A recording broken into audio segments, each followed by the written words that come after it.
Hi friends, మన ప్రభువును మన రక్షకుడైన యేసుక్రీస్తు ప్రభు వారి శ్రేష్టమైన నామంలో మీకు అందరికీ నా యొక్క హృదయపూర్వక వందనాలు తెలియజేస్తా ఉన్నా.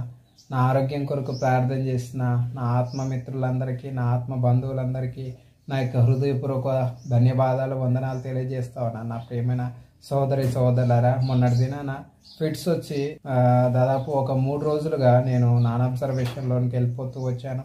ఫిట్స్ వచ్చినప్పుడు నాకేమి గుర్తుండదండి. బాధను కలిగించిన విషయం ఏంటంటే, మా అమ్మ నా భార్య అంటే వాళ్ళు ఇద్దరూ కలిసి మరి నా బంధువుల దగ్గరికి, నా రక్త సంబంధికుల దగ్గరికి వెళ్ళినప్పుడు వారు అసలు పలకరించడానికి కూడా ఇష్టపడలేదు, దగ్గరికి రావడానికి చూడడానికి కూడా ఇష్టపడలేదు. నా మనుషుల పైన ఆధారపడుతూ ఉంటాం కొన్నిసార్లు.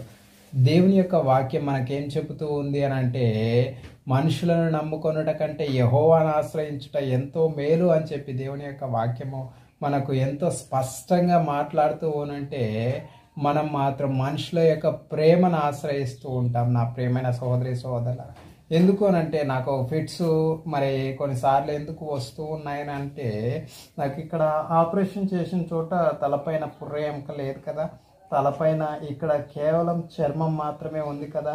ఈ తలపైన పుర్రె ఎముక మరి మాడిపోతే కరెంట్ షాక్ వల్ల అది డ్రిల్ మిషన్తో హోల్స్ పెట్టి కటింగ్ బ్లేడ్తో విడిచి వేసేటప్పుడు నాకు కొంచెం ఇక్కడ పెయిన్ వస్తే, ఆ పెయిన్ వచ్చిన చోట కొంచెం ఆపివేస్తూ వచ్చారు.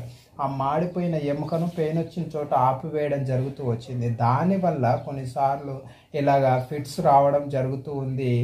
ఎందుకు అనంటే, నా ప్రియమైన సహోదరి సహోదరులారా, మరి ఆ యొక్క మాడిపోయిన ఎముక, కుళ్ళిపోయిన ఎముక లోపల ఉండడం జరుగుతూ వచ్చింది. అయినా కానీ దేవుని యొక్క ప్రేమ నన్ను కాపాడుతుంది. అనేక మంది పరిశుద్ధుల ప్రార్థన ఈరోజు నిజంగా నేను సజీవంగా ఉండి మాట్లాడగలుగుతూ ఉన్నానంటే దేవుని యొక్క ప్రేమ, దేవుని యొక్క కృప, అనేక మంది పరిశుద్ధుల ప్రార్థన